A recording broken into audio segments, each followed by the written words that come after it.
Para quienes no están tan familiarizados, ¿cómo definirías tu rol de ejecutivo de contenido dentro de una productora, de una plataforma? Tratar de trasladar el imaginario de los escritores en los cuartos de escritura hacia la producción y hacia los intereses que tiene la compañía, ¿no? Entonces, yo creo que nosotros somos lo que somos gracias a nuestros errores. Sí. Yo tuve un mentor muy importante, ¿no? Que fue Guillermo Arriaga. Estas grandes plataformas y estas grandes compañías, ¿qué herramientas utilizan tanto financieras o creativas como para saber si un proyecto va a ser rentable? Sí, me doy cuenta que hay un vicio, no solo en la compañía, sino en la industria, que es que todo urgía. Urgente. Pues mira, en cualquier proyecto va a haber problemas. Sí. Tú sabes si los tienes al inicio y se quedan alineados de cómo se van a hacer las cosas, o los tienes al final y ya se van a ver en un juzgado. ¿Cuál es tu proceso cuando llega un pitch o un guión nuevo? Yo trato de que se metan en la cabeza de que tenemos que escribir pensando como si fuéramos productores. Este podcast está producido por Caronte Productions. Bueno, pues David, muchísimas gracias por haber aceptado Diego. nuestra invitación aquí a 16.9. Estoy muy emocionado de poder tener esta entrevista contigo, más que nada porque es un mundo, o sea, vienes tú de una parte del cine que creo que no conozco muy bien y mucha gente probablemente tampoco lo hace. Entonces, me emociona muchísimo poder entrevistarte. No, hombre, al contrario, muchas gracias por la invitación y pues yo feliz de poder platicar de todo lo que hemos estado haciendo, pues como escritor, pero también como dices, como un ejecutivo de contenido, platicarles qué es lo que hace un ejecutivo de contenido y bueno, cómo podemos ser de beneficio para la industria y poder crear mejores historias y mejores proyectos. Claro, y siempre como cada quien desde su trinchera, ¿no? Que cada Total. departamento aporta cosas muy diferentes. Pero bueno, David, mi primer pregunta siempre es, ¿cuál fue tu primer acercamiento con el cine? Mira, esa es una gran pregunta porque tengo una historia muy divertida de la razón por la que yo me acerqué al cine. Evidentemente, pues a ver, uno como niño siempre está cercano, ¿no? Al cine, a las películas. Pues con mis papás íbamos al cine, pero veíamos las películas que un niño vería, ¿no? Superman, Batman, Sí, dibujos sí, sí. animados, etcétera, ¿no? Y bueno, yo la verdad sí, desde muy niño ir al cine, ¿no? La experiencia del cine siempre me gustó mucho.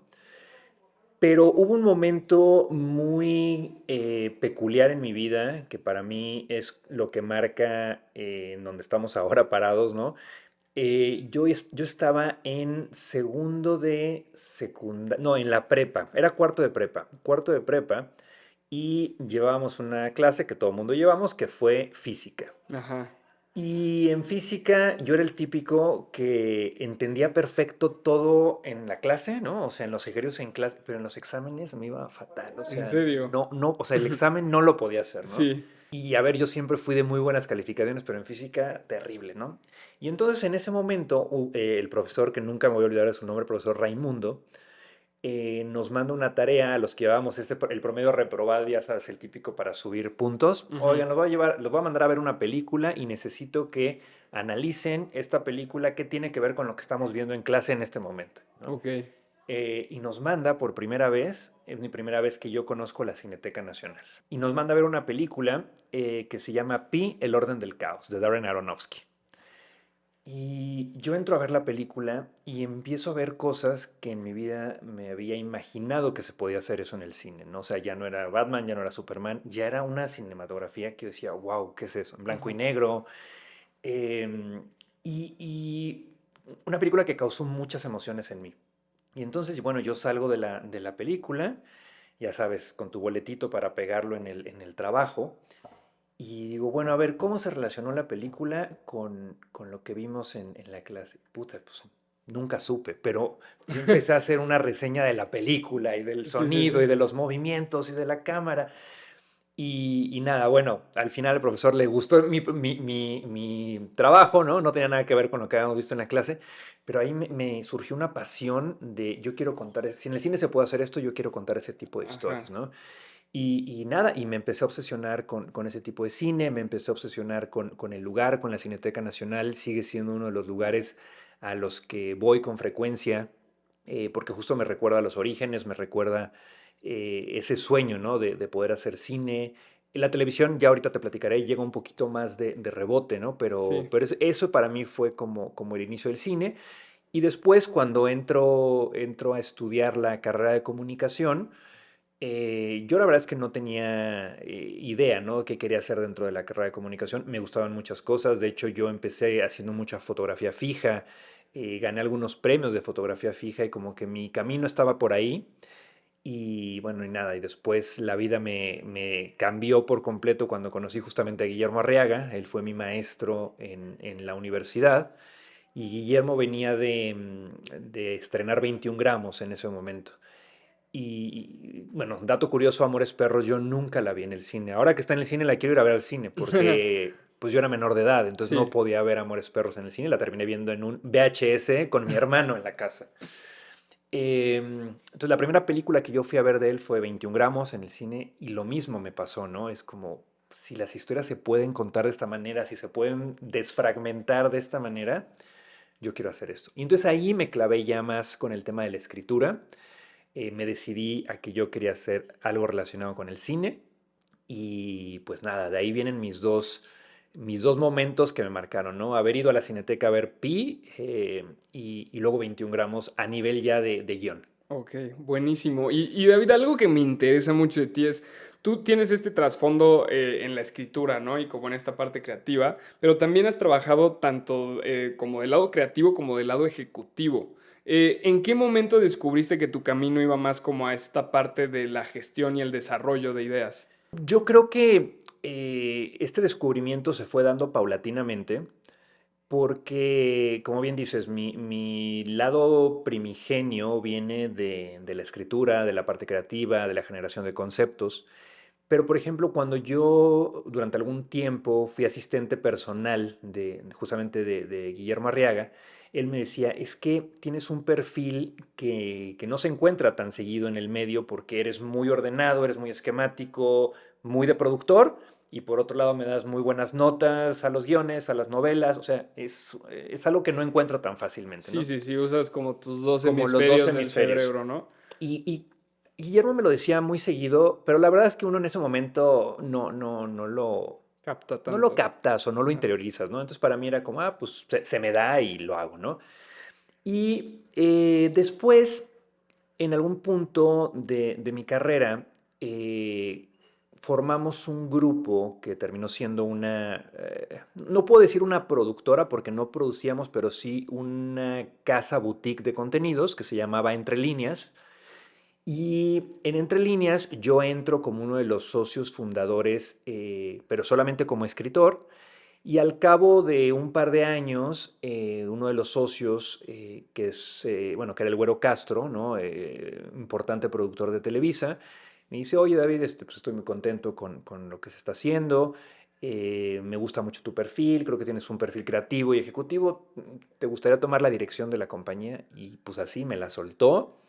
Y sabes, de esos momentos en donde o lo tomas, o sea, es ahora o nunca, ¿no? Exacto. Y pues yo sin saber cómo se dirigía una compañía dije, va, Vamos a hacerlo. vamos a hacerlo y en el camino vamos a aprender. Sí. Y nada, afortunadamente nos fue muy bien con la compañía. Ahí pude empezar a desarrollar como este otro lado ejecutivo de la planeación, de la negociación. Me tocaba negociar con los abogados, con los escritores, con los directores. Pues ya sabes, tema de pagos, de porcentajes, de créditos. Y ahí creo que fue un momento de mucho aprendizaje y de mucha experiencia, eh, en donde uno tiene que también sacar este lado, pues sí, ¿no? El colmillo de cómo negociar. Me aventé buenas peleas con productores que afortunadamente resultaron bien, porque hay veces que uno en este lado ejecutivo tiene miedo Quedar mal, ¿no? a quedar mal y entonces no confrontas, Ujú. ¿no? Y entonces como que, bueno, sí, pues Cedes cedes mucho. mucho, pues porque tú estás más chavo y pues porque el productor ya tiene 5 películas encima y tú le estás tratando de vender otro. Pero bueno, yo también tenía una responsabilidad importante, no solamente con los socios, sino con los otros escritores que estaban ahí, porque de alguna manera yo los representaba frente a las negociaciones. Ujú. Y pues bueno, me tocó tener yo no llamo peleas, ¿no? Sino que siento que son procesos normales en la industria. Un buen amigo mío siempre me dio una buena recomendación que fue, mira, en cualquier proyecto va a haber problemas. Sí. Tú sabes si los tienes al inicio y se quedan alineados de cómo se van a hacer las cosas, o los tienes al final y ya se van a ver en un juzgado. Entonces dije, bueno, vamos a hacerlos todo lo que tenga que ser conflicto al Al inicio inicio. para que todo corra bien, ¿no? Ese es un gran consejo. Y justo era una de mis siguientes preguntas, que tú, David, a lo largo de tu carrera has colaborado con estudios internacionales y plataformas globales, y es un ambiente muy pesado, ¿no? De cierta forma. Sí. Entonces, ¿qué crees que fue lo que más te ayudó a abrirte camino en este tipo de entorno que la gente considera como muy competitivo? Nunca me habían hecho la pregunta y me parece muy interesante. Yo considero que algo que me ha ayudado a mí en mi carrera ha sido la calma y la parsimonia al momento de resolver las cosas. Soy una persona que trato de mantener la cabeza fría, Ujú, que trato de buscarle una solución al problema casi de forma inmediata y a no ser reactivos. ujú. Yo creo que al final de cuentas es una profesión en donde están involucrados muchas emociones, muchos sentimientos.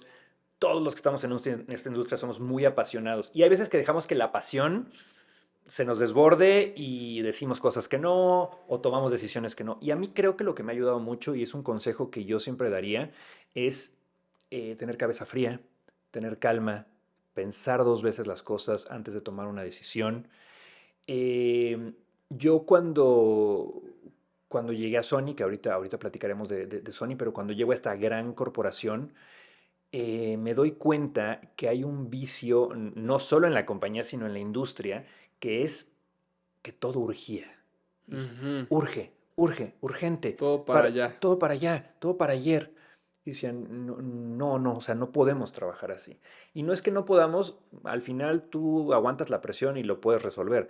Lo que pasa es que cuando uno trabaja bajo el concepto de la urgencia, no das lo mejor de ti. O sea, puedes ser Ujú. muy efectivo al resolver, pero a nivel de calidad y a nivel de profundidad, no te da tiempo de llegar. Sí, no, no estás sacando los mejores proyectos que podrías Que estar sacando. Exactamente. Ujú. Entonces, creo que también un gran consejo que yo daría es quitarnos la palabra urgente de la cabeza y más bien ocuparnos en tomar acciones, en resolver, ¿no? O sea, no estoy diciendo que nos echemos a la hamaca, pero Sí. mira, para mí, y después un gran ejecutivo de otra compañía que, bueno, que en los mercados y en los festivales uno siempre convive, me decía, pues para mí lo único urgente es si alguien se está muriendo. Eso para mí es la verdadera urgencia. Ujú. Si nadie se está muriendo, no, puede ser prioritario, puede ser importante, ¿no? Pero no Pero urge, no urge. urge, no Ujú. urge, ¿no? Entonces eso me ha ayudado mucho a tomar todas las cosas con calma. Eh, Difícilmente, si me llega un correo con un tema complicado, lo voy a contestar inmediatamente, ¿no? Entonces Ujú. hay que sentarse, hay que pensar, a ver, ¿cuáles son las implicaciones de si contesto esto o si contesto lo otro, ¿no? Entonces, como abrirse ese panorama de tener la mente fría. Ok, buenísimo. Y ahorita que hablabas, por ejemplo, de Guillermo Arriaga o de este otro ejecutivo que te llegó a dar ciertos consejos, ¿tuviste tú en tus inicios algún mentor como importante y qué fue lo que le aprendiste a ese Sí, mentor? mira, definitivamente yo tuve un mentor muy importante, ¿no? Que fue Guillermo Arriaga. O sea, sin duda Guillermo ha marcado mi carrera, la sigue marcando porque seguimos colaborando, seguimos siendo buenos amigos, venimos de dar una charla ahora en Iberseries juntos. Y sobre todo porque se convirtió de alguna manera en una figura también paterna, ¿no? Ujú. Porque convivíamos muchas horas juntos, pasábamos largas jornadas trabajando. Él me llevó a mi primer rodaje tanto en México como fuera de México. Mi primera experiencia trabajando en una producción de Hollywood fue con Guillermo. Entonces para mí siempre ha sido un gran mentor con quien estoy sumamente agradecido. Y luego, desde el lado ejecutivo, para mí sí hay una gran mentora que, de hecho, justo acabo de desayunar con ella en Madrid, allá nos fuimos a reencontrar, que fue la persona que me llevó a Sony y fue la persona que creyó en mí sin yo ser un ejecutivo de la industria, o sea, sí venía de dirigir entre líneas, como te decía, Ujú. pero bueno, llevarme a una corporación de este tamaño fue un salto de fe que ella dio y para mí me cambió la vida, ¿no? Y siempre voy a estar agradecido con ella, que se llama Ana Bond. Ana en ese momento era, pues digamos, la presidenta del estudio en Sony de Latinoamérica y ella apostó por mí, ¿no? Sin conocernos, sin nada, o sea, Ok, un voto de y un confianza. voto de confianza total. Y bueno, nada, ahora somos buenos colegas, te digo, nos acabamos de ver. Y sí, yo creo que ellos dos han sido grandes mentores, pero no solo ellos, ¿no? Yo creo que cada proyecto que uno hace te va dejando gente de diversas áreas, ¿no? O sea, porque hay veces que hay mentores que no necesariamente son aquellos que tienen un puesto alto en la jerarquía, ¿no?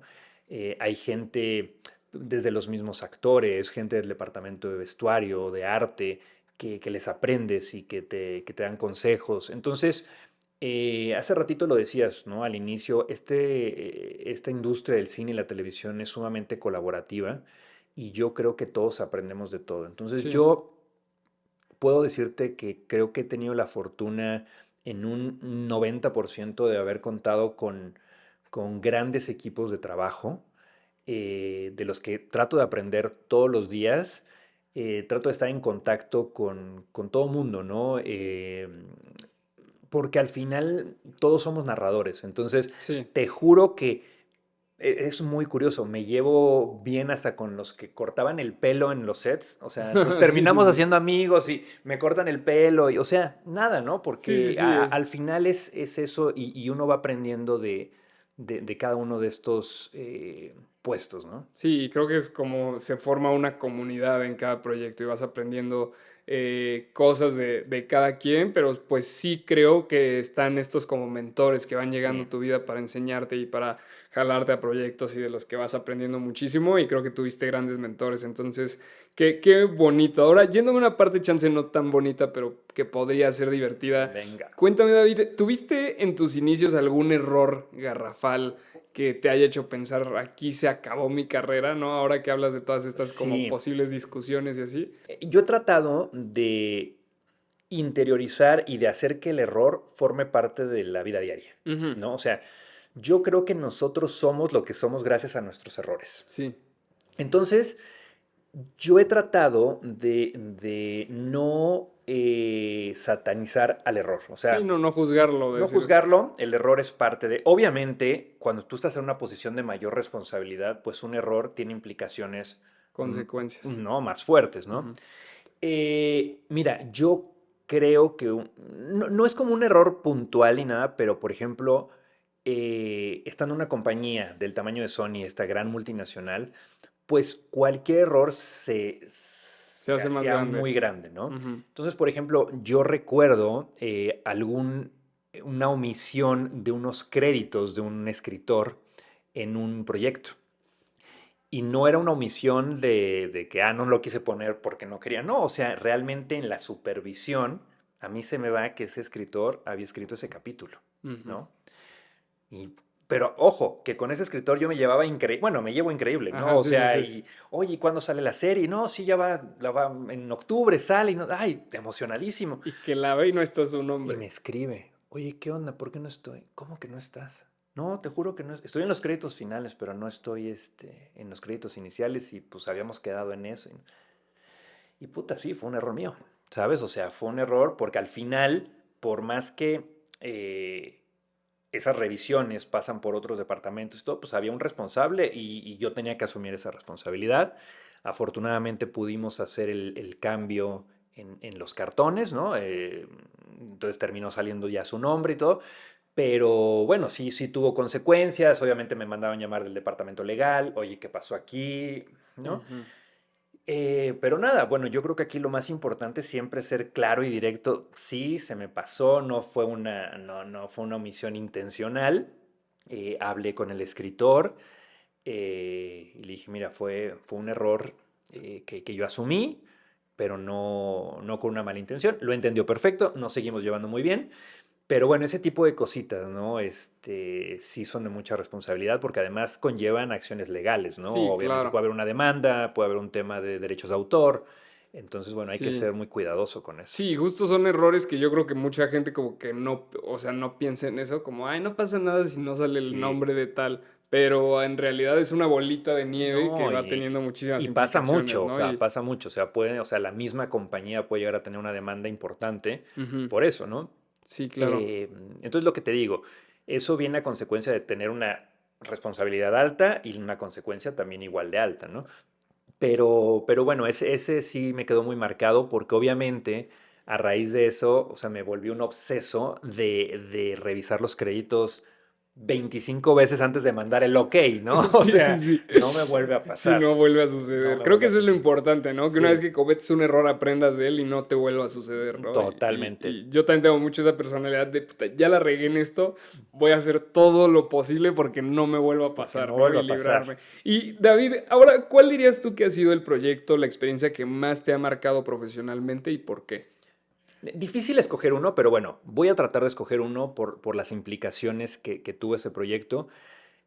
Sin duda, yo me quedo con esa película que te comentaba que fue mi primera y hasta ahora mi única, bueno, tengo otra experiencia en Hollywood, pero bueno, esta sí fue Hollywood, Hollywood. Ujú. Hicimos una película justo con Guillermo Arrea que se llama The Burning Plane, Sí, que fue con Jennifer con Lawrence, Jennifer Lawrence. De hecho, nosotros debutamos a Jennifer Lawrence. Todo el mundo cree que es, de los Juegos del Hambre, no, ¿no? que cree que es Winter's Bone, pero no, fue The Burning Plane. Ella tenía 16 años. Wow. Eh, Fuimos de los primeros en ver su casting. Y bueno, en ese momento Jennifer no era lo que es ahorita, ¿no? Pero por otro lado estaba Charlize Theron, Kim Basinger, Chema Yaspic, ¿no? El fotógrafo era Robert Elswit, que venía de hacer películas ganadoras de Oscar. O sea, la verdad es que Un super crew. un crew, sí, muy top, muy, muy top. La música nos las hizo Hans Zimmer. Wow. Entonces, o sea, sí estábamos hablando de big names. Y pues nada, yo era un chavito de 23 años metido ahí en ese universo. Y a pesar de que era una película, vamos a llamarle independiente para los estándares de Hollywood, Ujú, pues nada, ellos trabajaban como si fuera la película más costosa de Hollywood, ¿no? ujú. Entonces, para mí ese proyecto me marca mucho, uno, porque a nivel personal es cuando yo empiezo a independizarme también de mi casa, de mis padres, y me fui a vivir a Los Ángeles, pues empiezas como esta vida solo, ¿no? Sí. Y pues nada, ¿no? O sea, me deja grandes recuerdos a nivel personal, ir al súper, hacerte tu Sí, comida, claro. ¿no? En una ciudad solo, no existía el Waze ni el GPS, entonces Sí. quería hacer algún lado, yo me metía una noche antes a ver el mapa y hacía mis instrucciones, a mano y las pegaba en el tablero del coche, ¿no? Ajá. Entonces, bueno, a nivel personal marca un cambio muy importante y a nivel profesional, pues te digo, trabajar con estos monstruos con un profesionalismo impresionante. Yo entendí por qué Hollywood es lo que es, ¿no? O Ujú, sea, no es de gratis. sí.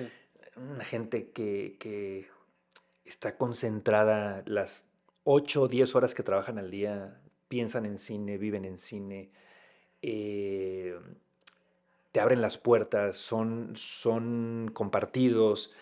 Tengo una experiencia muy linda, por ejemplo, con Hans Zimmer. Empezamos a hacer la música, ¿no? Para la película. Y pues ya nos cita en su estudio en Santa Mónica. Llegamos y ya sabes, éramos ahí como los 4 mexicanos que llegábamos así como a Ujú. ver el estudio de Hans Zimmer, ¿no? A Santa Mónica. Y nada, nos recibe, un lugar espectacular, ya te podrás imaginar. Oigan, ¿ya comieron? No, pues no, no hemos comido. A ver, pásenle, aquí tenemos comida y bebida, lo que necesiten. O sea, nos atendió como si nos conociera de años, Sí, ¿no? sí, sí. Y ya estamos ahí comiendo unos wraps y papitas y lo que tenía. Oigan, les quiero enseñar algo, pero no pueden grabar, no pueden nada. Vengan. Nos mete a su estudio y estaba en ese momento componiendo la música de Dark Knight. Wow. Entonces tenía la pantalla, ¿no? Ahí gigante con las escenas y este tipo en el piano. No, no. O sea, Wow. esas experiencias, pues la verdad es que uno no se olvida, ¿no? Sí, no, para nada. Ya Y hasta yo me la imaginé como si yo hubiera no, estado ahí. fue precioso ese momento. Entonces, ese tipo de anécdotas y experiencias, convivir, por ejemplo, con una actriz como Charlize Theron es impresionante porque además, evidentemente, de su belleza física, una persona tan inteligente, tan profunda, tan capaz, ¿no? Que Y sobre todo tan cercana, tan cálida, Ujú. que no te lo imaginas. Tú te imaginas a la figura o a la estrella de Hollywood inalcanzable. Sí, sí, sí, no, resulta que...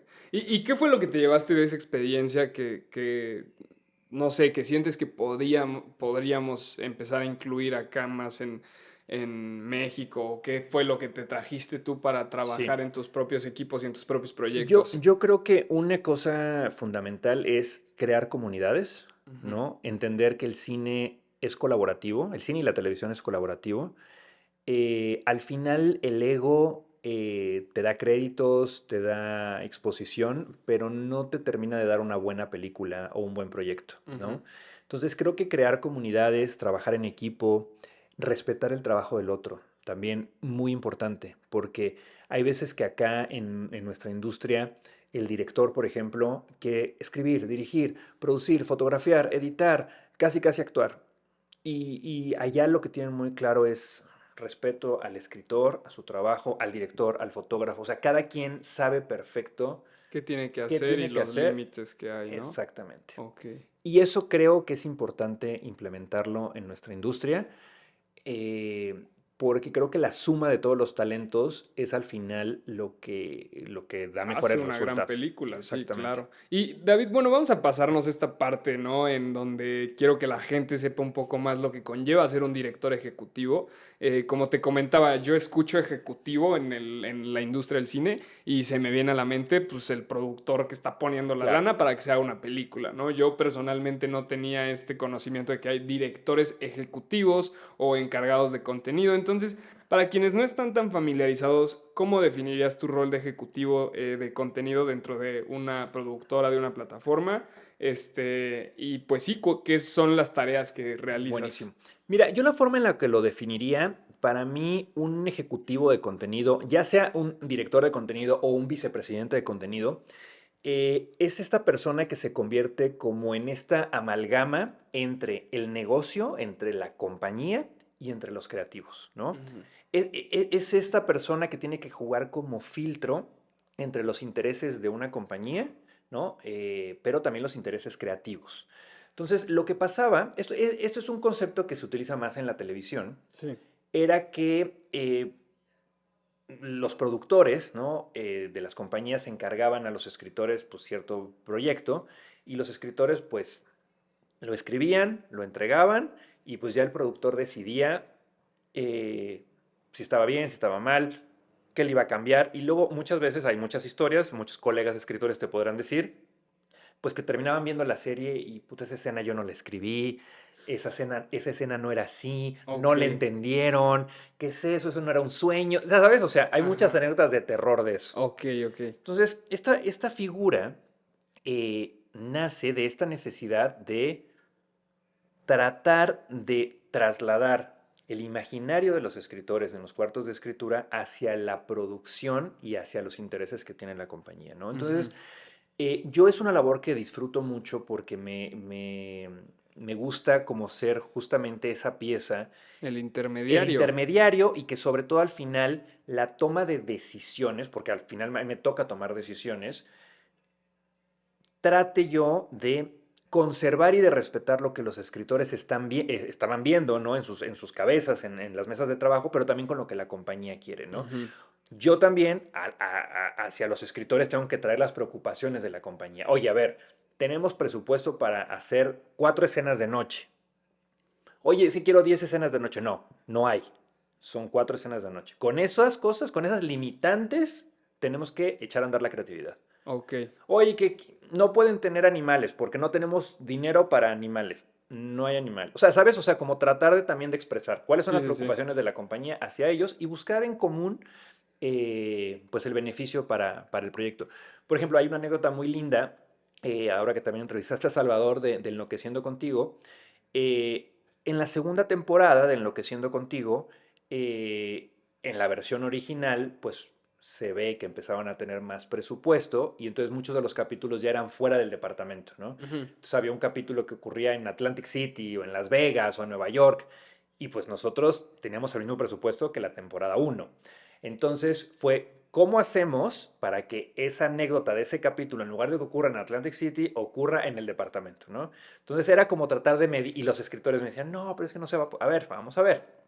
Entonces tratábamos de mediar y se logró, ¿no? Entonces es justo tener esa parte. Ahora, como director de contenido, también no solamente se toman decisiones con respecto a los guiones o al cuarto de escritura.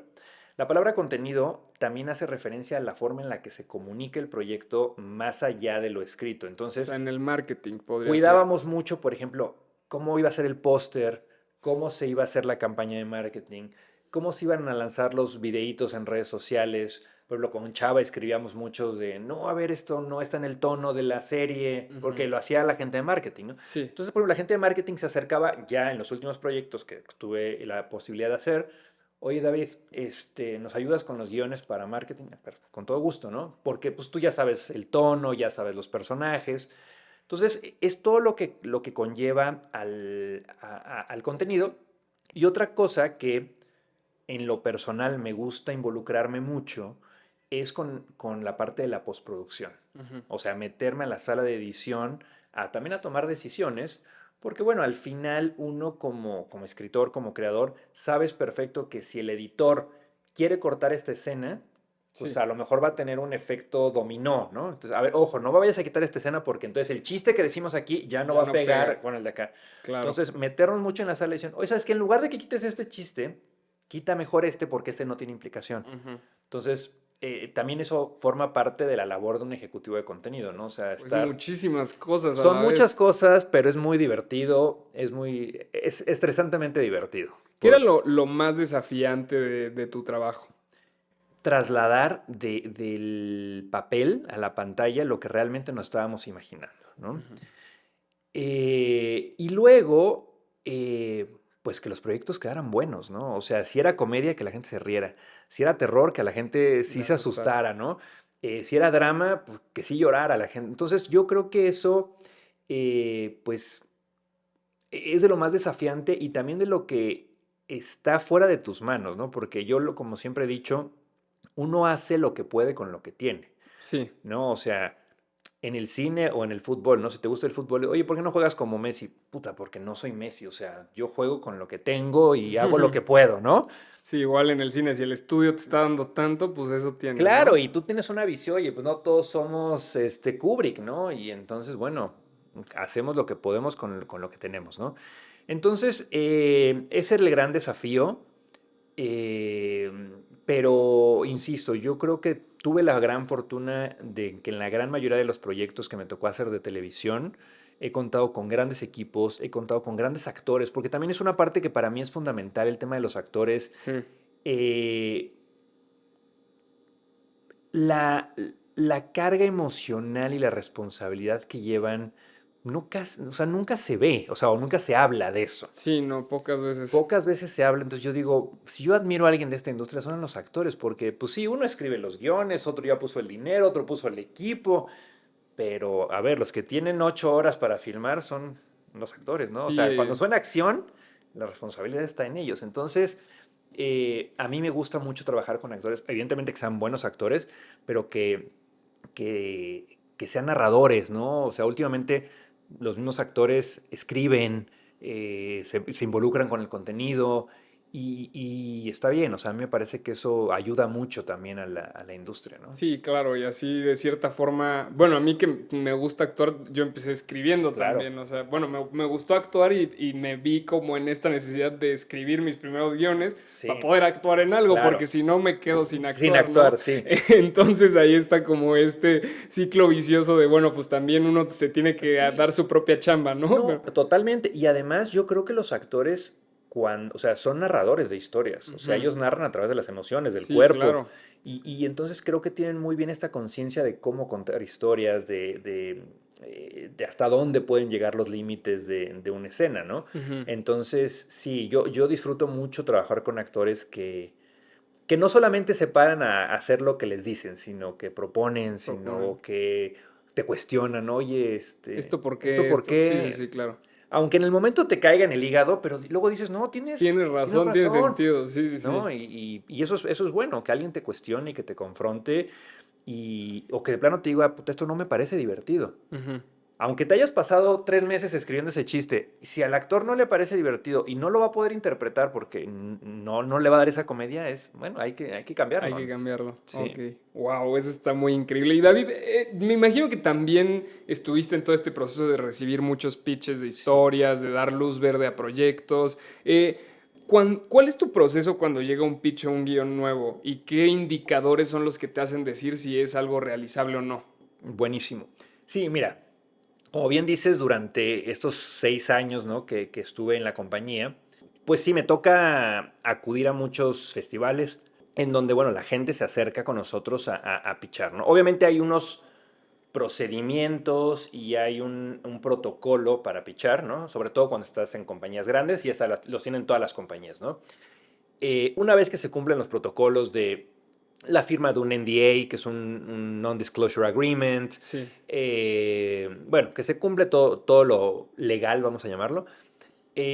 Para mí, justo el otro día daba un tallercito de pitch y yo creo que en los últimos años a mí lo que me ha tocado ver es buenos conceptos, buenas ideas, pero no buenas historias. Ok. Nos hemos olvidado del arte de narrar. Ujú. Entonces, hay como un gran concepto y cuando te lo empiezan a contar, ya te atraparon, ¿no? Bueno, ¿y qué pasa, no? Pues bueno, ahí vamos a ir viendo y van a pasar cosas maravillosas Ok. ¿sabes? O No sea, está la historia no hecha está del la todo. historia hecha Es del como todo. tengo esta idea, pero todavía no te la aterrizan bien. Exactamente. Ok. Eso me pasa mucho, Ok. mucho, mucho. Entonces yo les digo, a ver, ojo, traes un gran concepto, traes una muy buena premisa de arranque, pero al final la premisa de arranque te va a durar un capítulo y la productora o la plataforma pues te va a querer comprar al menos 10 capítulos, 8 capítulos. O sea, ¿con qué vas a entretener al resto de la temporada, no? Entonces eso pasa mucho. Luego, otra de las cosas que yo he notado es que a la gente se le olvida que al menos en la televisión, pues la televisión es un medio masivo. Ujú. Y al ser un medio masivo tenemos que buscar historias que puedan tener un impacto grande. Sí. Porque como productora o como compañía, pues yo no voy a desembolsar millones de dólares para hacer una serie que van a ver 4 personas. Que puede estar preciosa, pero que es de nicho, que es muy Sí. independiente.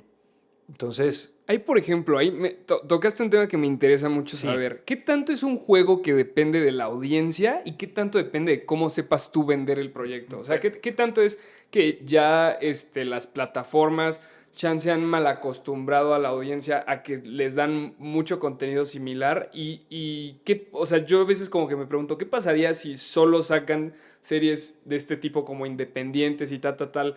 ¿Las verían, no las verían? ¿Qué tanto es esta parte de qué tanto le gusta a la audiencia? ¿O tú como, digamos, compañía que sepas vender esa historia para sí. que a la gente le interese Mira, verla? yo creo que es una combinación de ambas cosas. Mira, por más que nosotros lo queramos negar o quisiéramos que no fuera así, la gente sí sigue consumiendo un cierto tipo de producto muy particular que ha funcionado a lo largo de los años en nuestra región, ¿no? O sea, Ujú. por ejemplo, el melodrama para mí siempre va a ser el rey de los géneros porque se consume en todos lados, ¿no? Sí, Entonces, sí es cierto, la gente llega a sus casas o viene en el transporte y pues lo que quiere es desestresarse, no quiere pensar mucho, no quiere, ay, es que no vi esta escena donde me daban una pista importantísima para, no, o sea, ok, sí, sí sí, la sí. gente, de pronto, todos necesitamos consumos Sí, algo que puedas amigables. ver y chance está en tu celular y Exacto. chance, ajá, ok. Entonces, eso por un lado. Y, Sí, y bueno, hay que atender esas necesidades. Yo también coincido contigo que creo que un proyecto más independiente o un proyecto más arriesgado necesitas una mejor forma de venta para que hagas el mismo ruido que pueda hacer una telenovela o que pueda hacer un producto más popular, ¿no? sí. Yo siempre pongo de ejemplo, no sé, el juego del calamar o, no sé, en su momento Breaking Bad, ¿no? O sea, yo creo que eran proyectos tan diferenciales que necesitaron hacer una buena campaña de publicidad, hacer un inception muy importante en la gente para que lo pudiera ver, ¿no? Sí. Yo creo que es una combinación de ambas cosas. Una de mis propuestas que yo siempre he tratado de traer a la mesa es que si bien nosotros tenemos que seguir generando y desarrollando historias que el público está pidiendo, las grandes compañías pueden tener su departamento, yo le llamaría desarrollo a riesgo, que son estas historias más independientes, más arriesgadas, que en ese momento el mercado no está pidiendo. O sea, Ujú. ahí cabría el juego del calamar, ahí Sí. cabría esas historias que, puta, yo creo que nadie te va a comprar, pero si alguien te las compra y se hace bien, Y haces. esa es una parte que me encanta. Hay se me olvidó el nombre, pero es un CEO de una compañía que me encanta, que tiene un departamento para errores. Eso. Eso es, un departamento de fracasos. Aquí vamos a echar, la idea de este departamento es fallar lo más que se pueda y Para mí, entonces justo creo que eso está increíble, eso. ¿no? Para mí, ese es el next step que deberíamos estar haciendo en nuestra industria. Sí, Ojo, no todas las compañías lo pueden hacer porque hay compañías productoras que están casi al día, pero a Sí. ver, las grandes corporaciones. sí, que si to- tienes un dinero que te sobra, pues échalo a ver que no sabes si ese proyecto va a ser el Exactamente. siguiente boom, ¿no? Exactamente. Ujú. Entonces yo creo que es una industria en donde hay que arriesgar. Claro, hay que arriesgar con riesgos, hay que arriesgar, perdón, con cautela, ¿no? Hay que arriesgar con ciertas medidas, Sí. pero sí arriesgar, ¿no? Entonces, para mí, este departamento del error, del riesgo, tiene que existir sí o sí, porque de ahí vas a sacar algo en algún momento que va a te ser tu gran funcionar. éxito. ¿Y tú eso lo tenían en Sony? ¿Es algo que has visto en la industria o crees que todavía le hace falta? O sea, creo que No, falta más arriesgar. mira, nosotros no lo teníamos, yo en su momento lo propuse, no avanzó la idea. Tenlo por seguro que al lugar a donde ahora llegue lo voy a, o sea, lo voy a proponer, Sí. porque a mí como escritor me pasaba algo muy curioso, que cuando llegué al mundo ejecutivo dije, no nos puede volver a pasar, que era, haz de cuenta que tú eres una compañía y yo te preguntaba, oye Diego, ¿qué están buscando? Ujú. Comedia romántica y terror. Perfecto. Entonces yo me iba a mi casa, escribía comedia romántica y terror, te preparaba 4 proyectos. Diego, aquí están. No, ¿qué crees? Ahora estamos buscando telenovelas y ciencia ficción, porque hay un cliente que quiere eso. Entonces, yo iba a mi casa y te escribía telenovela. Entonces era como un juego de nunca acabar. Sí. Entonces yo decía, a ver, ojo, no podemos estar persiguiendo esta dinámica todo el tiempo. O sea, los géneros fluctuaban así de Sí. rápido, o sea, te los cambiaban. Si tú eras un escritor, llegabas un mes y al siguiente mes ya estaban buscando otras cosas. Y así es hoy en día. Porque Pero ¿en qué momento tienen el tiempo de hacer esos proyectos? O sea, ¿a poco los hacen o por qué? no, o luego no los terminan ni haciendo. Por ejemplo, hubo un momento en que todo el mundo quería hacer bioseries, ¿no? Ajá. Porque pues salió, no sé, ni siquiera fue la de Luis Miguel, fue otra que le fue muy bien, ¿no? Sí, sí, sí. Oh, vamos a hacer bioseries. Entonces todo el mundo buscando derechos de bioseries y no sé. Y de Ajá. pronto las bioseries empezaron a caer. Y No. ya están buscando. Y ni se hizo un proyecto Y de ni se esos. hizo un Y proyecto los de esos. escritores Exacto. Ok. Entonces, yo lo que dije fue, ok, una parte de la compañía tiene que seguir yendo con las tendencias, pero tenemos que empezar a usar la intuición. Y tenemos que, a ver, y es a riesgo. Esto es una anécdota muy chistosa también, porque yo en su momento dije, oigan, no necesariamente la compañía, sino amigos escritores, ¿no? Siento que deberíamos de tener algo de ciencia ficción. No, la ciencia ficción en Latinoamérica. Le digo, no, yo sé que en este momento no, Pero pero tenerlo guardado por si llega a haber un boom. sale el Eternauta. ¿Qué tienen de ciencia ficción? No, pues nada. Ok. ¿Sabes? O sea, hay que apostarle. Sí. A lo mejor no se hace el Eternauta o resultaba un fracaso y entonces nadie nunca más volvió a pedir ciencia ficción. Pero hay que tomar el riesgo y hay que tomar un primer paso de tener Sí. algo ahí en el cajón. Sí, aparte también puede ser el primero. O sea, puede ser Claro. el que haga el proyecto de ciencia ficción y que por ende los demás quieran hacer ciencia ficción. O sea, Totalmente. entonces, sí, eso es como muy, muy importante, ¿no? O sea, creo que esta parte justo de tomar riesgos y de ver qué se puede empezar a hacer en la industria para seguir tomando más estos riesgos y Sí. darle contenido distinto a la audiencia, Porque ¿no? de verdad, tú nunca sabes cuál va a ser el proyecto ganador. Ujú. O sea, y como escritor te pasa, ¿eh? Hay veces que tú le tienes una fe brutal a un proyecto y al que menos fe le tenías es el que se termina vendiendo. Y eso es en serio, o sea, porque a mí me gustaría saber, por ejemplo, estas grandes plataformas y estas grandes compañías, ¿qué herramientas utilizan tanto financieras o creativas como para saber si un proyecto va a ser Sí. rentable, ¿no? Porque tú tienes esta parte o sea, que es un poco difícil que tienes que equilibrar tanto la visión creativa de los directores o de los artistas como la visión de que esto salga Sí, rentable, mira, ¿no? en ese sentido sí se hacía y sí se hace mucho análisis y mucho estudio con herramientas de research, de investigación. Ahora se está empezando a aplicar también mucho tema de inteligencia artificial para ese tipo de búsquedas, para ese tipo Ujú. de consumo. O sea, como para saber si la gente va a ver o no la Sí. serie desde antes de que se empiece a Mira, no, hacer. no te aseguran si la van a ver o no, pero que hay una tendencia a que sí puedan ver ese tipo de serie, Ujú, ¿no? ok. Entonces, por ejemplo, sí en su momento puedes saber que el público femenino sigue siendo el público que toma las decisiones en casa de qué es lo que se ve y lo que no se ve. Ok. Entonces, por eso hay o sea, sí predominan los contenidos con un enfoque femenino, Ujú. porque si tú atrapas a la mujer de la casa, Atrapas a atrapas a todos. toda la familia Ok. o a la pareja. Entonces, sí hay mucha investigación en el sentido de las temáticas. Por ejemplo, hoy en día ya es muy difícil el tema de las narcoseries. Hubo un momento, hace como, ¿qué te diré? Unos 5 años en lo que todo el mundo decía, pero que la protagonista sea femenina. Siempre protagonista femenina, empoderada. Se puso de moda la palabra empoderada y todo el mundo quería hacer. Y ahora te dicen, no, ahora está más equilibrado, pueden ser hombres, mujeres, cosas familiares. em, por ejemplo, y también estos datos varían de cada plataforma o de cada compañía una a otra. Sí. Porque, por ejemplo, en Sony lo que nos pasaba es que nuestros clientes no buscaban cosas young adult, no buscaban adolescente, no buscaban infantil. Nosotros nunca hicimos ese tipo de proyectos Ujú. porque nuestro core, nuestro mercado estaba muy marcado por proyectos de personas de 30 años adelante, ¿no? Ok. Entonces, ahí en ese sentido sí funcionan muy bien las herramientas. Hay muy buenas herramientas de investigación y de... Ya no es el típico focus group que se ¿Tienes hace. algunas que le podrías Pues recomendar a la mira, hay gente que una usan muy en o? particular que se llama Parrot Analytics, que hace muy buena investigación de mercados.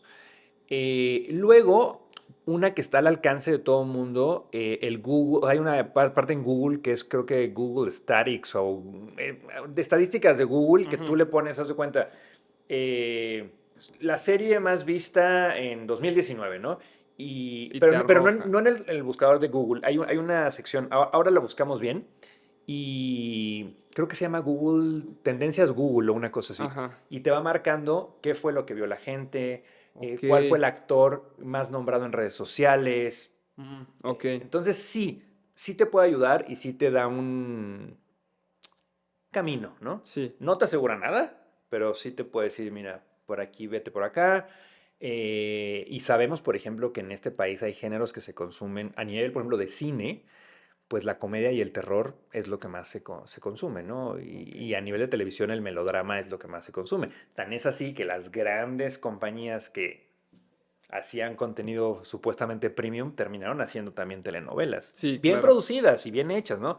Pero Sí, al con un fin, poquito más de cinefoto y así, pero, exacto, ok, pero pero telenovelas, porque el género se ve mucho. a ver, entonces, David, pues vamos con esta parte como para enseñarle a cineastas emergentes, ¿no? Un poquito de cómo pueden abrirse más camino en esta industria. Y creo Sí, que una parte esencial es esta parte justamente del pitch, ¿no? Que ya nos hablaste un poquito. ¿Qué errores comunes cometen los creadores o productores cuando intentan vender sus proyectos ejecutivos como tú? buenísimo. Mira, uno de los principales errores es no aprovechar el tiempo. Ujú. Normalmente una sesión de pitch, bueno, dependiendo, ¿no? En el contexto en el que estés, pero no te van a dar más de 10 minutos para contar una historia, ¿no? Ok. Y mucha gente lo que hace es que de esos minutos pierde mucho presentándose. Yo soy fulanito y gané tal premio y esto, y entonces la verdad es que nosotros lo que queremos escuchar es la historia. Ujú. El background de quién es, quién eres, pues ya lo investigaremos después o ya nos platicarás después. Entonces, para mí el primer consejo es aprovecha el tiempo al máximo para contar la historia, Ujú. ¿no? Luego, yo creo que uno de los errores más comunes es tratar de impresionar a tu interlocutor, ¿no? O sea, como eh, querer o sea, tratar de quedar bien y que digan, wow, qué tipo tan interesante, ¿no? En realidad, nosotros no estamos ahí por la persona, sino por la historia. Entonces, Ujú. nosotros queremos pasárnoslas bien escuchando una historia. Es como cuando te cuentan un chisme. O Sí, sí, sea, sí. cuéntame el chisme, o sea, ¿cuál es la historia que me traes, no? O Sí, no sea, me cuentes dónde estudiaste y en dónde, o sea, eso. no, no, no, para nada, ¿no? Y entonces, a ver, ojo, yo también entiendo que pichar te puede poner muy nervioso, ¿no? Y Sí. entonces se vuelve una comunicación como torpe. Pero creo que cuando uno está seguro de la historia que quiere contar y te la cuenta con pasión, te involucras inmediatamente, ¿no? O Ujú. sea, y creo que también esto para mí es una recomendación, no solamente para quien va a pichar, sino también para los ejecutivos que van a recibir.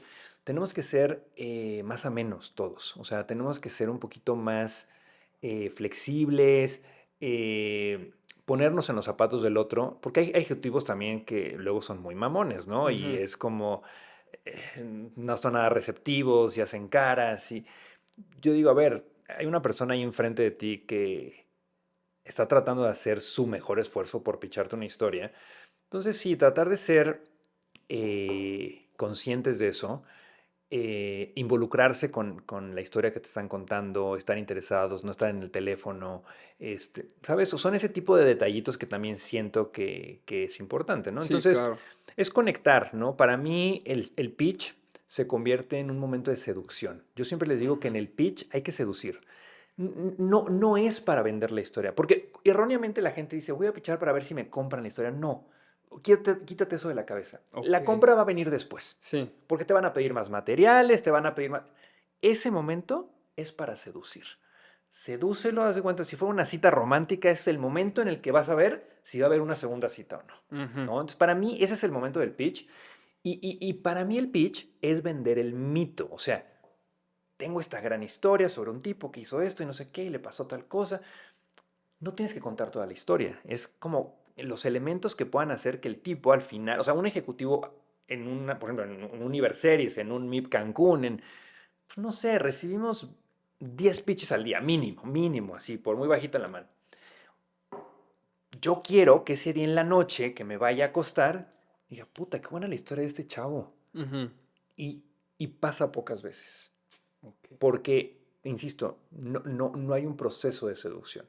Ahora, una cosa muy importante que el otro día yo comentaba en el taller que di de pitch, es que no todos somos buenos pitchando.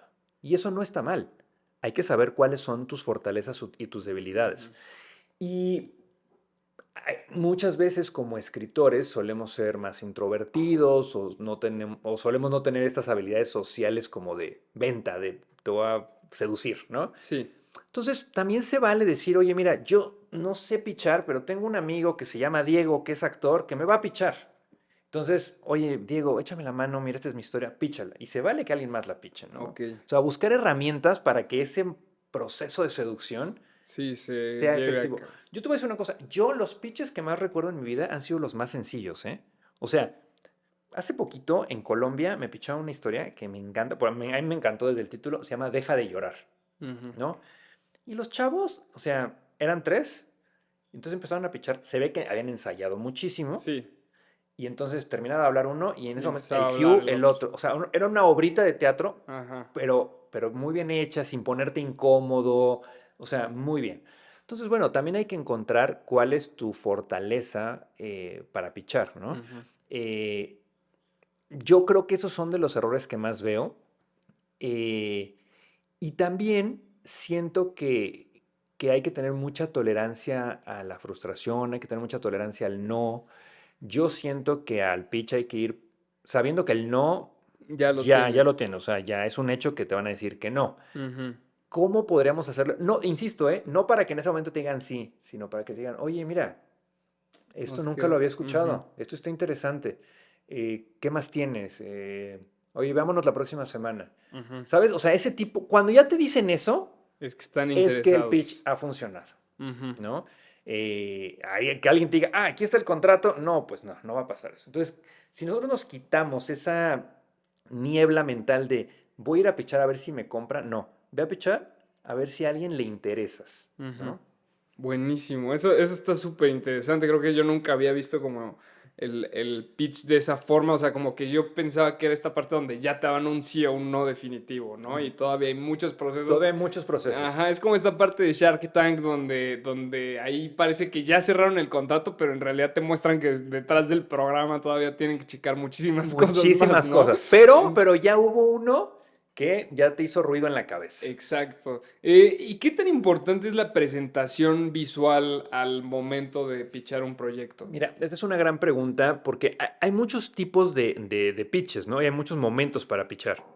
Definitivamente yo lo que siento que no existe, y también es una cosa que me gustaría empezar a desmitificar, es el famoso elevator pitch, ¿no? Esta cosa que te dice, imagínate que vas en un elevador y te encuentras a un ejecutivo y le vas a pitchar. Yo nunca me he encontrado a un ejecutivo en un elevador y si me lo llevo a encontrar, no le voy a pitchar mi historia. O sea, Sí, entonces esta prisa de querer contar en 2 minutos, no, no, o sea, te mete presión. sí. Eh, yo en lo personal, al momento de recibir pitches, me da igual si traen material visual o no. Porque yo creo que una buena historia bien contada se sostiene con elementos gráficos o sin elementos gráficos. Sin embargo, es cierto que hay muchas veces que el elemento gráfico sí es un buen soporte Ujú. para entender pues el tono o el universo o qué tipo de actores estás pensando. Entonces, sí es válido siempre y cuando no sea algo que abrume, ¿no? Porque, por ejemplo, hay veces que te sientas en los pitches y te sacan su computadora, ¿no? Y te quieren enseñar 50 slides. Y es como, no, o sea, no hay manera que veamos 50 slides, ¿no? Entonces, ese tipo como de cosas hay que saber administrar muy bien qué información o qué materiales quieres dar. Hay algunos que ahora, puta, con la inteligencia artificial están haciendo teasers o trailers. Está bien, ¿no? Pero, ojo, que no sea un adorno, que sí sea un complemento para la historia que estás contando. Yo siento que el mejor pichador es aquel que tiene la habilidad de la palabra, como si tú llegaras a una cantina y te empezaran a contar una historia y te quedas ahí tomando todo lo que te puedas tomar porque ya te atrapó la historia, ¿no? O Exacto. sea, para mí es vender el chisme. Cuéntame el chisme. Ok, buenísimo. Ahí donde está la Donde está la sustancia, sustancia, lo o rico. sea, todos somos chismosos y queremos saber el chisme. Eso es lo que nos interesa al final. Y David, pasándonos a esta parte también que conlleva como ciertas habilidades sociales, ¿no? Y que creo que fue una parte como muy importante en tu trabajo, que es mantener relaciones con muchas personas, ¿no? Y estar constantemente en contacto y esta parte de networking y que se sabe que el cine es una industria de muchos contactos, pero también mucha gente te dice como esta parte de, pues sí, pero es que muchos son muy falsos, ¿no? Y todo esto que Sí. hablábamos. ¿Cómo pueden los creadores jóvenes construir relaciones genuinas con ejecutivos o productores sin caer en esta parte como de desesperación o de ser muy insistentes? Y pues sí, ¿qué consejos puedes darnos de cómo hacer buenas relaciones en esta industria? Buenísimo. Mira, para mí acabas de tocar un punto que es quizá el más importante de esta industria, que es cuidar tus relaciones y tus redes sociales, y no me refiero a redes sociales en el teléfono, sino las redes que construyes Ujú. con la gente con la que estás conviviendo, ¿no? Para mí, mi primera recomendación sería a los jóvenes que vayan a los festivales, o sea, que se hagan presentes en los festivales, ya sea Guadalajara, ya sea Morelia, eventos, que vayan, o sea, la presencialidad es muy importante. O sea, nadie que no se haga notar va a recibir una llamada de, ah, claro, es que ahí debe de haber un joven escritor buenísimo que está en su cueva. No. Sí, claro. O sea, Tienes que salir. hay que salir, hay que estar ahí, hay que estar presente. Y luego creo que sí es importante hacer un análisis y un estudio de quiénes son los jugadores en la industria, ¿no? Leer mucho, ¿no? Noticias sobre la industria. Hay muchos medios que te pueden dar esa visión, ¿no? Está Produ, está C21, ahora hay Hollywood Reporter en español. O sea, empaparse de quién es el ejecutivo de Amazon, quién lleva el contenido en Netflix, quién lo lleva en Sony. O sea, creo que es muy importante tener ese conocimiento. Oye, y si tienes la posibilidad de conocerlos en alguna feria, en algún festival, pues sí acercarte, presentarte. Yo, o sea, a ver, yo hablo por mí. eh, para mí no hay nada más placentero que descubrir talento nuevo. Ujú. O sea, para mí encontrar nuevos escritores, nuevos actores, nuevos fotógrafos, es padrísimo, ¿no? O sea, porque traen una visión distinta, porque a lo mejor no traen vicios de una industria.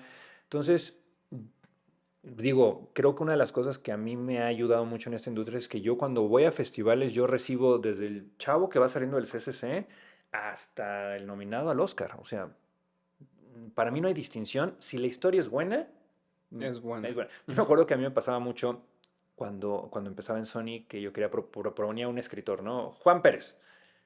A ver, pásame su IMDb. Decía, el IMDb para mí no habla. Ujú. Está precioso, es muy lindo tener tus créditos para la egoteca, está bien, pero eso no lo hace menos escritor que otro o Claro. más escritor que otro. Ujú. Entonces, creo que es una práctica que poco a poco hemos ido quitando, ¿no? En la industria, porque al final es como un currículum. El currículum, pues, tú puedes poner e inventar lo que tú quieras. Sí. En el día a día y en la ejecución, las cosas son distintas. Entonces, yo la verdad sí los invito a que se pongan en contacto con los ejecutivos, que entren a los festivales. Ahí pueden hacer reuniones, presentar proyectos. Sí creo que es importante también tratar de no ser invasivo, ¿no? Ujú. Obviamente no lo vas a escribir todos los días. Si le mandaste un proyecto el viernes, no creas que para el lunes ya lo va a leer. Porque luego me pasa, ¿no? Que voy a Guadalajara al festival y me reúno, me pasan un proyecto. Y ya Y, el día siguiente, y al ¿qué lunes te pareció? siguiente, oye, David, quería ver si ya tuviste chance de leerlo. No, o sea, Sí. no. Entonces, ese tipo de cositas, pero definitivamente las relaciones en esta industria hay que cuidarlas. Vas a caer muchas veces, te vas a equivocar con qué gente sí, con qué gente no, pero es parte del aprendizaje. Quizá, la mejor recomendación en ese sentido que yo puedo dar son dos cosas. Una, trata de trabajar siempre con gente que tenga tu mismo gusto, porque eso va a facilitar las cosas Ujú. y van a generar cosas mejores, ¿no? ¿A qué me refiero con esto? Por ejemplo, yo en algún momento tenía un proyecto que tenía que ver con la taxidermia y con la cacería, ¿no? Ok. Y obviamente había un director que me decía, no, es que yo soy pues, animalista y a mí no me gustan los cazadores. Muy respetable. Y yo decía, claro, Sí, sí, sí, no lo vas a. pero pues no va a ser el proyecto. Busquemos Sí. otro. Pero Ujú. este proyecto creo que no vamos a poder funcionar muy bien, ¿no? Entonces, eso por un lado. Y la otra es que por más mala experiencia que tú hayas tenido con alguien, no hables mal de esa persona. Sí. Esta industria es muy chiquita, Y recuérdate que no es personal no es también. personal. Ujú. No es personal, todos estamos viendo por intereses distintos. Es una industria muy chiquita y a lo mejor sí, se pasó contigo, dale la vuelta a la página y a lo que sigue. Justo por último, ¿qué le recomendarías a las personas en este tema en donde hay tantas emociones, por un lado, por las personas que están poniendo como de su arte y su visión creativa y chance que son historias hasta personales, Ujú. y luego por otro lado, pues tú también eres como este representante de lo que busca la corporación, que sea rentable, que haga negocio, ¿no? Porque también tienes que ver esta parte del cine no solo como un arte, sino como también un negocio, que De muchas acuerdo. veces es difícil, ¿no? ¿Cómo manejas, cómo equilibras esta balanza desde tus salas de escritores hasta en todo lo general? ¿Qué le recomendarías a las personas que queremos hacer proyectos para encontrar este punto medio entre creatividad y negocio? Mira, yo creo que lo más importante, sobre todo para el tema de los creadores, yo trato de que se metan en la cabeza de que tenemos que escribir pensando como si fuéramos productores. Ujú. Escribir pensando que ese dinero que está ahí metido fuera tu dinero propio, Sí. ¿no? Y yo creo que no por el hecho de que algo sea más comercial, quiere decir que sea de mala calidad, ¿no? O Ujú. sea, porque también creo que ese es un tema que nos tenemos que quitar de la cabeza, que, es comedia romántica, popular, no sé qué, seguro es malísima. Y van al cine y se están muriendo de risa. Sí, no, hay unas muy Y hay buenas. unas muy buenas. Ajá. Entonces, yo creo que lo comercial no está peleado con la calidad y lo independiente no necesariamente es bueno. O sea, también hay cosas independientes que son Ah, sí, sí, sí, sí, sí. malísimas, ¿no? Entonces, yo creo que aquí, alguien decía, no recuerdo bien quién decía esta frase, pero que decía, para mí no hay cine comercial ni cine de arte. Para mí hay historias buenas o historias malas. Ujú. Entonces, yo creo que sí es importante tener esta visión de que tú vas a tratar de representar en lo que estás escribiendo tus emociones, tus preocupaciones, pero que tú quieres que esas emociones y esas preocupaciones conecten con un público. Claro. Ahora, creo que también hay espacio para todo tipo de historias. Yo siempre he creído que cada una de las historias encuentra a su público. Ujú. A lo mejor el público de mis historias son 10 personas o son 10 millones, pero eso ya no depende de ti. O sea, pero cada una va terminando de encontrar a su público. Ujú. Entonces, yo lo que sí creo que es importante es tratar de ser fiel en lo que uno cree. Yo creo que cuando te traicionas es que ahora quiero hacer una película comercial, ahí Ahí ya, ya la ahí ya regaste. la regaste. Ujú. Yo voy a hacer la película en la que yo creo y si tengo a un productor con el que comparto el mismo gusto y los dos creemos, ya somos dos, oye, pero ¿qué crees? Ahora somos un fotógrafo que también cree en el proyecto, ya somos tres y así. Entonces, Ujú. tienes que ir armando de equipos en donde no solamente el escritor, sino 10, 15 personas más ya Creen en también tu creen en ese historia. proyecto. Y entonces cuando llegas a filmar, hasta el jalacables ya cree en tu proyecto. Y entonces eso cambia la dimensión por completo de hacia dónde va la historia. Entonces, creo que lo importante es no traicionarse. Oye, si a ti siempre te ha gustado escribir cosas independientes, eh, apuéstale, Sí. apuéstale a eso. A ver, ¿no vas a generar mis Reyes contra Godines? No, no vas a generar el mismo dinero. No hay manera. Porque son industrias totalmente distintas, ¿no? O son caminos distintos en la misma industria. Pero eso no quiere decir que no puedas hacer una buena película. Y eso no quiere decir que la comercial a fuerza tenga que ser una mala película.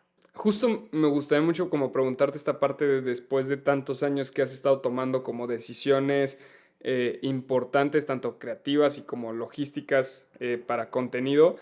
¿Qué te ha enseñado este oficio sobre la intuición y sobre tomar riesgos? Mira, yo creo que deberíamos de hacerle más caso a la intuición de lo que le hacemos hoy en día. Ujú. Yo creo que, a ver, las condiciones sociales, económicas y políticas del mundo en general han hecho que seamos más precavidos con la intuición, Sí. ¿no? Y no me refiero solamente a temas del cine, ¿no? Incluso con nuestras relaciones personales o de amistad.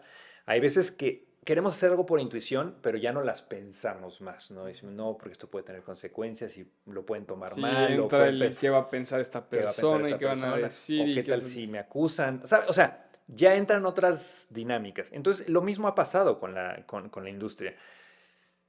A lo mejor tenemos esta intuición y decimos, sí, es por ahí, pero nosotros mismos nos estamos frenando porque no, híjole, si no se vende bien, me voy a quedar sin chamba o que, a ver, esa es la parte también de los ejecutivos. Tenemos que tomar decisiones y bueno, hay veces que está en riesgo muchas cosas, ¿no? Pero yo sí creo que lo tenemos que empezar a hacer o volver a hacerle caso a la intuición. ¿Tú sientes que le hiciste mucho caso a tu intuición Yo creo que le durante este hice, proceso yo creo que le hice caso en varios proyectos y te y, funcionó? y me funcionó.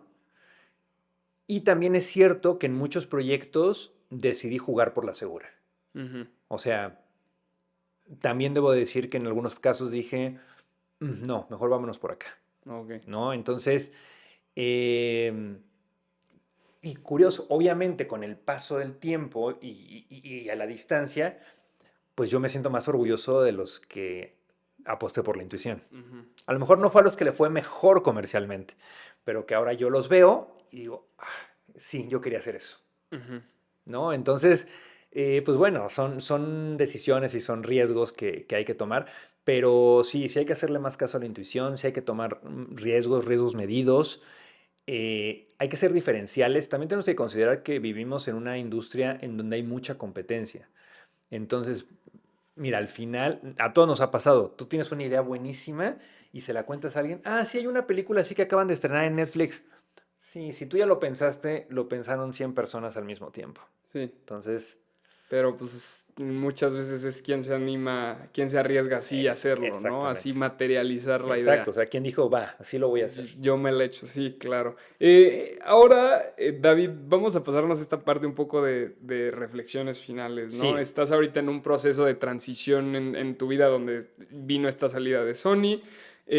¿Cómo estás viviendo esta etapa y qué aprendizajes te está dejando? Mira, pues como bien dices, estoy en un momento de transición, ¿no? Del mundo ejecutivo. Fue un momento duro, fue un momento inesperado, eh, pero traté de darle la vuelta a la página lo más pronto posible. como que sí dije, bueno, a ver, hay que vivir el duelo, también es importante Sí, vivirlo, claro. pero no me podía quedar estacionado, ¿no? En eso y dije, bueno, vamos a empezar a hacer cosas. Entonces, ahora estoy viviendo un momento, pues la verdad, muy rico porque estoy pudiendo desarrollar muchas de mis historias que pues no había podido escribir, Ujú. que tenía estas ideas, pero pues que no las bajaba a papel o que bueno, a jugar un día. Entonces ahora, pues en estos ya casi 3 meses que desde que salí, tengo un pipeline de 11 proyectos que he estado presentando, que he estado platicando con productores, haciendo alianzas en España, en México, en Estados Unidos, en Colombia. Em, y también me ha ayudado esto a abrir un poquito mi panorama, ¿no? ¿Por qué? Porque durante 6 años nosotros hacíamos este tipo de proyecto para este tipo de cliente. Entonces como que estás en una caja, ¿no? Sí, sí, sí. Y de pronto yo decía, oye, no, pues ya ahorita ya no tengo Ahora ningún... eres libre de Ahora soy hacer lo libre, que... ¿no? Y claro, y entonces ahora estamos escribiendo terror y ciencia ficción y drama y comedia y estamos haciendo una cosa infantil. O sea, como que Muchas cosas, me abriste tus permitió horizontes. abrir los horizontes. ¿Y esos proyectos cómo los vas manejando? ¿Tienes argumentos chiquitos, una sinopsis Sí. o ya guiones No, ahora, completos? ahora lo que tengo, que también esto viene pues de un aprendizaje del lado ejecutivo, estoy tratando de hacer premisas cortas, en realidad, porque si llega, premisas seductoras, ¿no? Lo que decíamos hace rato, porque Ajá, si yo puedo, o si soy capaz de seducir a alguien más, vamos a desarrollarlo juntos, ¿no? Y ok. entonces voy a desarrollar ya con las necesidades de la plataforma o con las necesidades de la productora, ¿no? Entonces, sí, trato de generar conceptos muy universales, muy claros, poca información, pero que te dejen esa sensación de quiero saber más, ¿no? O sea, ¿y qué más hay, ¿no? Sí. Y bueno, los estoy moviendo ahorita con un socio, con un amigo director. Se han estado sumando otros directores, otros escritores también. eh, y nada, y bueno, y obviamente, como siempre le he dicho, ¿no? Para mí el mundo ejecutivo lo disfruté muchísimo. Si hay una posibilidad, si se abre una puerta ejecutiva y vale la pena, ¿Te gustaría me volver gustaría también? volver, me gustaría volver porque creo que estoy en un momento de mi carrera en el que puedo aportar mucho desde el punto de vista creativo y ejecutivo. Sí, sí, sí, como dices tú, mezclar estos Mezclar dos, estos dos. que creo que sí es súper importante, o sea, creo que mucha gente como que no piensa, como que es muy fácil irte o de un lado de, no, pues es que tiene que ser negocio, o del lado de, no, es que es arte y Exacto. sacrificarnos por el arte, y creo que es muy interesante el tener a alguien que sea como, ok, vamos a buscar el El punto, punto de exacto. equilibrio y en el que convergen estas dos partes, Y que ¿no? se puede hacer. Y que se puede, O sí, sea, porque si claro. yo dijera, después de estos años me di cuenta de que no, pues ya me voy a un lado o al otro. Ajá, Pero sí se puede, sí, ¿no? O claro. sea, Eso, entonces es lo que está lindo. ¿y qué viene para tu futuro, David? Aparte de todos estos proyectos, ¿qué estás pensando ahorita para tu futuro? Pues mira, por ahora, en el futuro inmediato es poder mover estos proyectos, que afortunadamente creo que han sido bien recibidos solamente los he presentado en 2 momentos, han sido bien recibidos. Tengo una película escrita que, bueno, la hemos tratado de mover buscando incentivos fiscales, que es una película muy bonita que se llama Animales en la piel. Es una película que trata sobre la vejez, que es un tema que a mí me obsesiona Ya mucho. me sedujiste, ya. Me, A mí, me, me- o a mí sea, también me encanta ese tema de la vejez. el A mí tema, me da miedo la vejez un poco. un poco lo mismo me pasa. Y nada, es un homenaje también justo, ¿no? A la gente vieja, a la gente grande. Me ha tocado pues ver a mis padres envejecer. Mi padre falleció hace 3 años y me tocó verlo envejecer, me tocó verlo enfermarse. Y sabes, y ese tipo de cosas, a ver, no es un drama, es muy feel good, pero darle un espacio, ¿no? A esa parte de Claro. la sociedad. Entonces, bueno, esa peli la traemos ya desde hace algunos años. Y un poco lo que te decía, no es tan comercial. Entonces sé que hay que Buscarle un buscarle poquito más, más. ¿no? Ujú. Y bueno, y por otro lado, estoy haciendo la adaptación de una novela mexicana muy importante que se llama Demencia.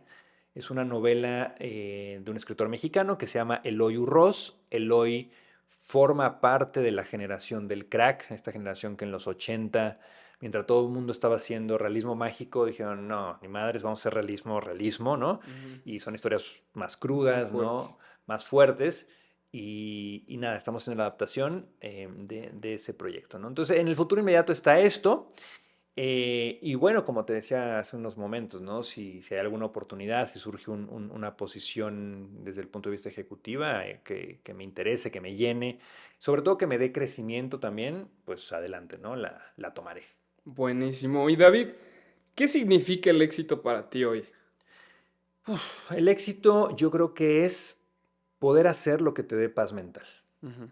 Para mí ese es el éxito, que tú puedas salir a la calle sin una preocupación de, puta, no mandé esto o lo hice mal, o, sino que estés tranquilo, que puedas... Mira, ahora me pasa también algo, yo soy padre, tengo una hija de 6 años y pues este tiempo he aprendido eso, ¿no? Que esos momentos son los más valiosos, ¿no? Ujú.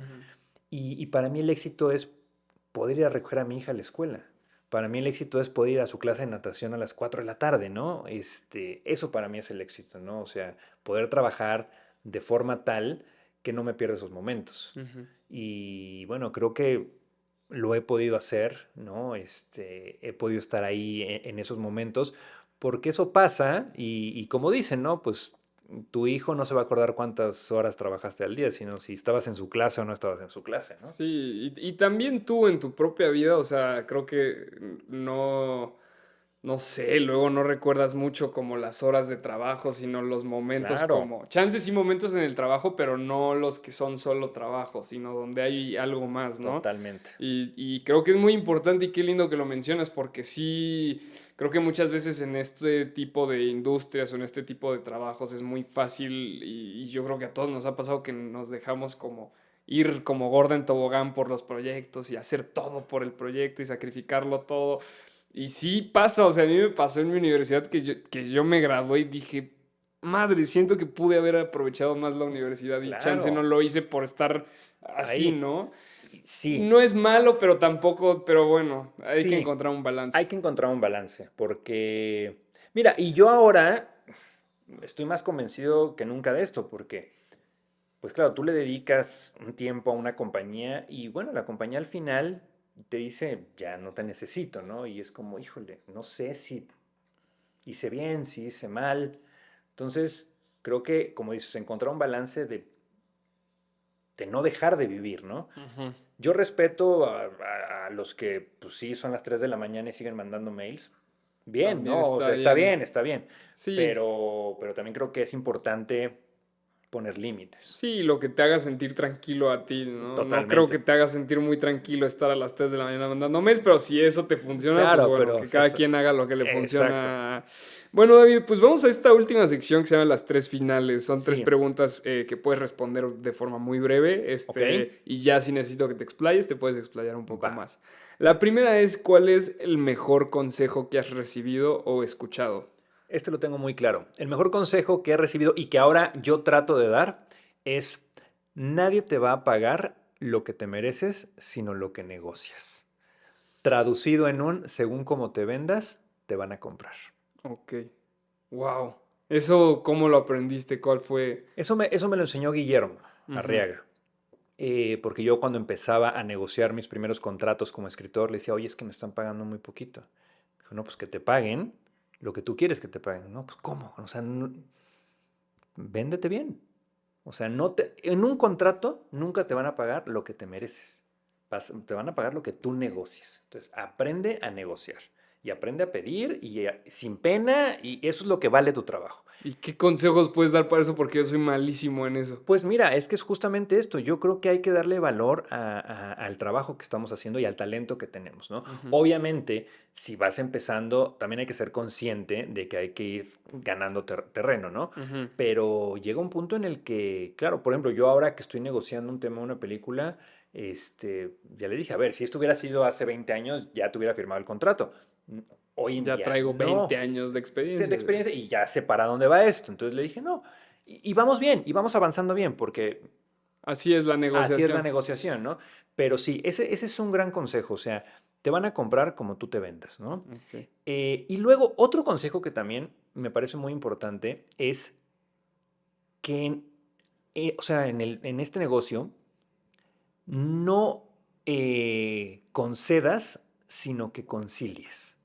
O sea, no hay que conceder a todo, hay que conciliar. Y esto es porque, por ejemplo, hay veces que te dicen, em, no sé, en un guión, ¿no? No, no puedes tener estas escenas porque no tenemos presupuesto. Ujú. Ok, mm, no me des estas escenas, pero entonces a cambio dame una noche más Ok. o dame un personaje más. O sea, no hay que ceder a todo, no hay que conceder, hay que empezar a aprender a conciliar, ¿no? Entonces, Buenísimo. esos dos consejos creo que son fundamentales. Buenísimo, me los llevo para mi carrera y Aplícalos. los voy a aplicar y buenísimos consejos. Ahora, David, ¿cuál es el peor consejo que has recibido o escuchado? Yo creo que es escuchar porque así se ha hecho siempre. Ujú. Buenísimo. Oye, ¿por qué no podemos? No, es que así se ha hecho siempre. Bueno, está bien, pero lo podemos hacer de otra manera. Claro. Así se ha hecho siempre y por eso siempre hemos tenido esos resultados. Queremos Vam- algo diferente. ¿Queremos algo Vámonos por diferente? Por lo menos intentarlo. Ujú. Pero sí el escuchar es que así se ha hecho siempre o así se hace o no sé. O sea, Sí, creo no. que es importante romper esquemas, creo que es importante salirse de la caja y nada, o sea, a lo mejor no resulta, pero yo lo que quiero es que en todas las decisiones que tomemos haya rigor, Ujú. de decir, bueno, a ver, yo en la universidad les ponía un ejercicio que hace cuenta, les ponía un objeto, ¿no? Este vaso, y les decía, oigan, a ver, descríbanme cómo es el vaso. Y pues me decían lo obvio, ¿no? Lo que veían de frente. Y yo les decía, está bien, eso es lo que todo mundo estamos viendo, pero como creadores tenemos que darle al mundo cosas que nadie más esté viendo. Entonces, ¿por qué nadie vino y levantó el vaso y me dijo, ah, mira, aquí tiene un hoyo? Ujú. No, porque nos quedamos con lo inmediato. Sí, Entonces, hay que hay buscarle que las buscarle. gotitas. Sí. Si al final no encuentras nada, bueno.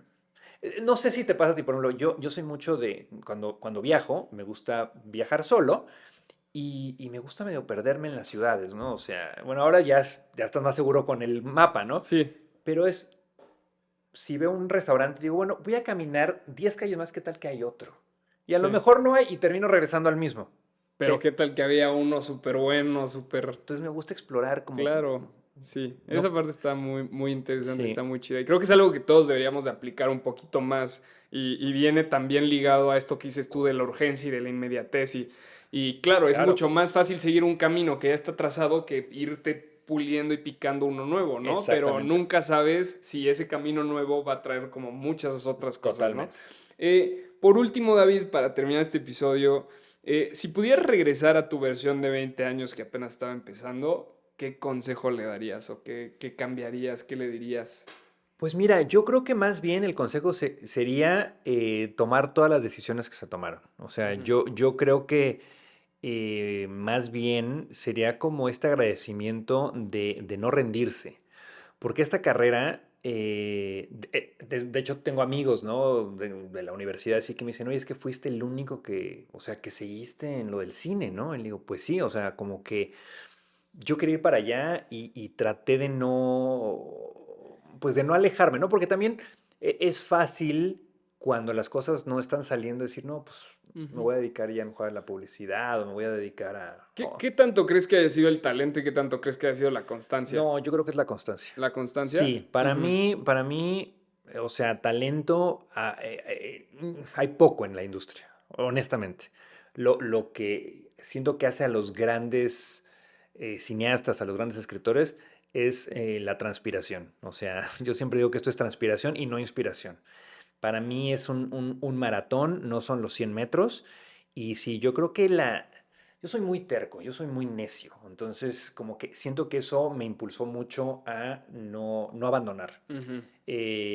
Entonces, sí, para mí, yo más bien sería como volver a tomar ese camino, ¿no? De tomar esas decisiones. Wow, pues David, muchísimas gracias por la entrevista. Creo que me faltó, siento que hasta me faltó muchísimo por aprenderte, o sea, creo que eres alguien que tiene mucha información y nos podríamos haber echado aquí un podcast de Bueno, 5 horas, pero podemos hacer bueno, otro vamos, capítulo. ajá, luego armamos otro capítulo sin duda. Espero poder tenerte de regreso. Te agradezco mucho tu No, gracias a ti, tiempo. Diego. Por último, ¿te gustaría compartir tus redes sociales, algo más con la gente que nos está Sí, viendo? bueno, pues mis redes sociales, en Instagram estoy como David Barraza Ibanes, con Z al final. Y pues nada, digo, muchas gracias. La verdad me la pasé muy bien, estuvo muy rica la plática y con todo gusto armamos otra en Claro que cualquier sí, momento. no, la verdad le aprendí muchísimo. Yo creo que espero que la gente que nos está viendo también haya aprendido tanto como yo.